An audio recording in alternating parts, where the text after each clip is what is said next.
বাজারের দিকে নজর রাখবো। আপনারা জানেন যে এই মুহূর্তে আলুর দাম নিয়ে রাজ্য জুড়ে যে মধ্যবিত্ত সাধারণ মানুষ রয়েছেন তাদের একেবারে চিন্তার ভাঁজ পড়েছে।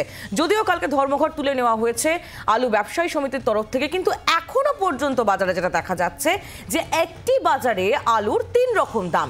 সুফল বাংলা স্টলে আলুর দাম কমেছে, অথচ বাজারে তার কোনো প্রতিফলন নেই। সুফল বাংলা স্টলে জ্যোতি আলু 28.50 টাকা, ওটা 28.5 টাকা, চন্দ্রমুখী আলু 34 টাকা। কিন্তু সাধারণ দোকানে চন্দ্রমুখী আলু 42 টাকা, জ্যোতি আলু 38 টাকা।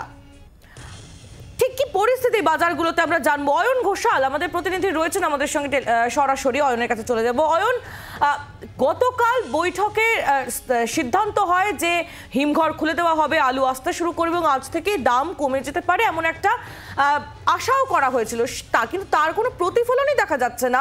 সুফল বাংলা স্টলে আলুর দাম কমেছে, অথচ বাজারে তার দাম কমার কোনো লক্ষণ নেই, কেন?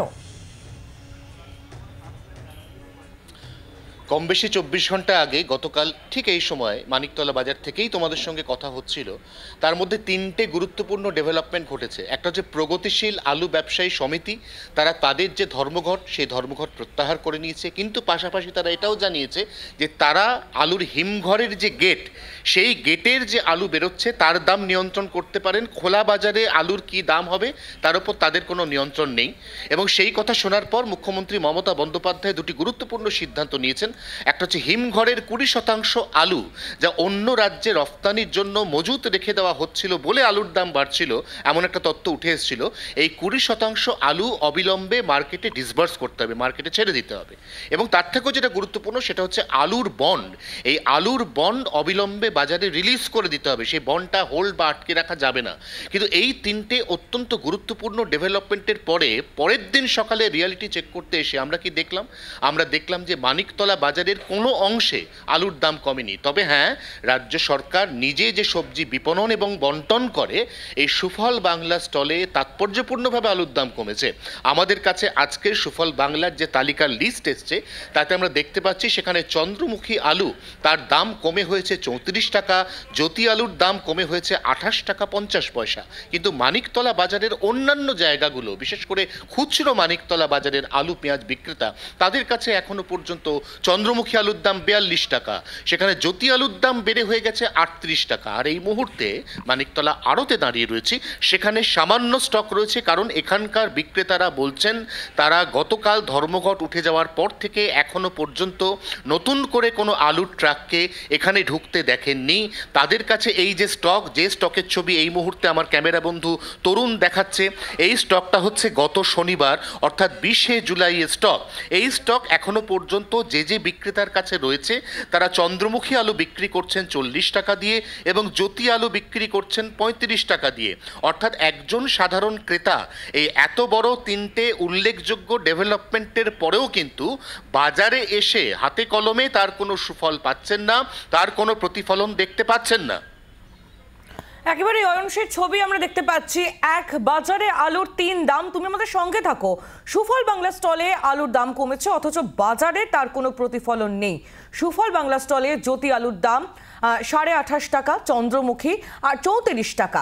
সাধারণ দোকানে চন্দ্রমুখীর দাম 42 টাকা, জ্যোতি 38 টাকা। দোকানে চন্দ্রমুখীর দাম যেখানে 42 টাকা, জ্যোতি 38 টাকা, সেখানে আড়তে জ্যোতির দাম 35 টাকা, চন্দ্রমুখী 40 টাকা।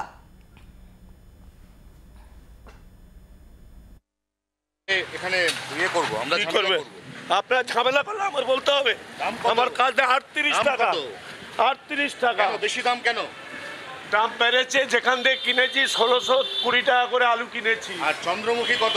চন্দ্রমুখী কিনলাম 1750। বেচছেন কত? বেচছি 40-42।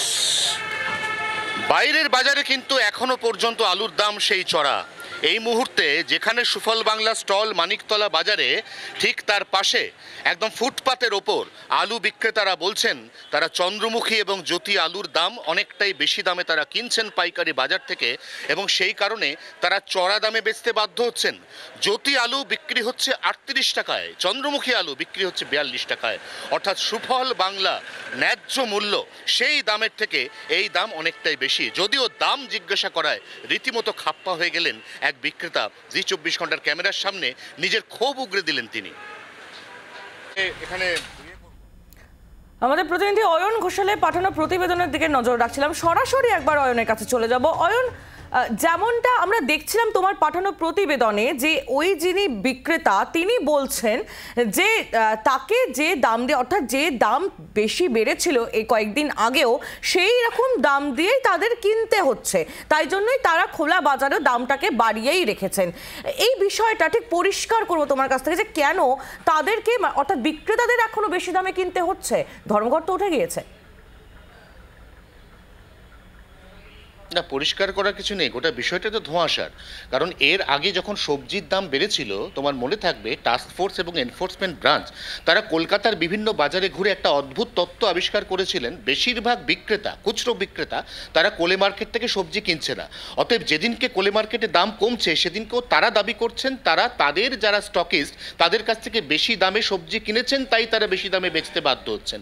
এখন প্রশ্ন এই যে ইউনিফর্মিটি, এই যে প্রত্যেকটি খুচরো বিক্রেতা তারা তো একই জায়গা থেকে তাদের পণ্য সামগ্রী আনছেন না। অর্থাৎ মানিকতলা বাজার যেখান থেকে আলু আনছে সেখান থেকে কিন্তু শ্যামবাজার আনছে না, হাতিবাগান যেখান থেকে আলু আনছে সেখান থেকে গড়িয়াহাট বাজারের বিক্রেতারা আনছেন না। অতএব তারা কোথা থেকে আনছেন সেখানে ঠিক কোনভাবে ফাটকাবাজি বা মুনাফার অঙ্ক বেঁধে রাখা হচ্ছে তার উপর নির্ভর করছে তারা কোন দামে এই খুচরো বিক্রেতারা একজন খুচরো ক্রেতাকে এই আলু পেঁয়াজ এগুলো বিক্রি করবেন। এই গোটা ব্যাপারটাই কিন্তু একটা ধোঁয়াশার মধ্যে রয়েছে। এবং আজকেও আমরা দেখছি যে সুফল বাংলা স্টল তারা নিশ্চয়ই লোকসান করে বেচছে না, তারা সেখানে প্রফিট মার্জিন রেখে বেচছে। তবে হ্যাঁ, সেই প্রফিট মার্জিনটা কোথাও 2 টাকা, কোথাও 3 টাকা, সর্বাধিক 5 টাকা তারা এই ন্যায্য মূল্যে সবজি বিক্রি করছে। অর্থাৎ এক্ষেত্রে চন্দ্রমুখী এবং জ্যোতি আলুর আজকে সুফল বাংলা স্টলে যে দাম তার মধ্যেও কিন্তু সামান্য হলেও প্রফিট ধরা রয়েছে।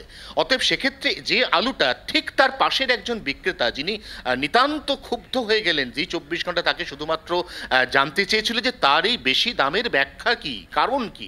তিনি প্রচণ্ড ক্ষুব্ধ হয়ে গেলেন এবং তিনি বলতে শুরু করলেন তিনি যেখান থেকে সমস্ত জিনিসপত্র এনেছেন তিনি সেখান থেকে বেশি দামে কিনেছেন। তিনি কোথা থেকে কিনেছেন এর কোনো সন্তোষজনক ব্যাখ্যা আছে? তিনি কেন যেখানে কম দাম সেখান থেকে স্টক না তুলে দাম বেশি যেখানে সেখান থেকে স্টক তুলছেন, এই ব্যাখ্যাও কিন্তু পাওয়া যাচ্ছে না। এবং এক্ষেত্রে টাস্কফোর্সের সদস্যদের কাছে বারবার জি 24 ঘন্টার প্রশ্ন থেকেছে যে এই যে দামের একটা অসাম্য, এটার প্যারিটি আনার জন্য, এটার মধ্যে একটা সাম্যতা আনার জন্য নির্দিষ্ট করে কিছু বাজার, পাইকারি বাজার, এটা বেঁধে দেওয়া যায় কি না? এটা কি সম্ভব বেঁধে দেওয়া যে একটাই পাইকারি বাজার, তাতে একটা ইউনানিমাস প্রাইস লিস্ট, সেখান থেকে সমস্ত খুচরো বিক্রেতা পণ্য সামগ্রী সংগ্রহ করবেন এবং বাজারে বেচবেন? কিন্তু তারা বলছেন যে এই পরিকাঠামো এখনো পর্যন্ত এই কলকাতা শহরে পুরোপুরি তৈরি নয়।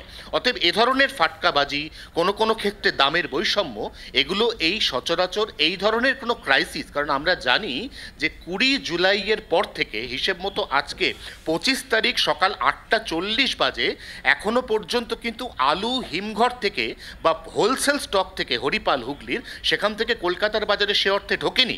এবং ঢোকেনি বলেই কিন্তু নানা জায়গায় নানা রকম দাম এবং দামের মধ্যে একটা ঘোরতর অসাম্য লক্ষ্য করা যাচ্ছে। একেবারেই অয়ন, সেই ছবিটাই নজরে পড়ছে বিভিন্ন বাজারে। তুমি নজর রাখো আপাতত। ধন্যবাদ। অয়ন ঘোষাল আমাদের প্রতিনিধি ছিলেন আমাদের সঙ্গে সরাসরি। বাংলার আওয়াজ, বাঙালির আবেগ, জি 24 ঘন্টা।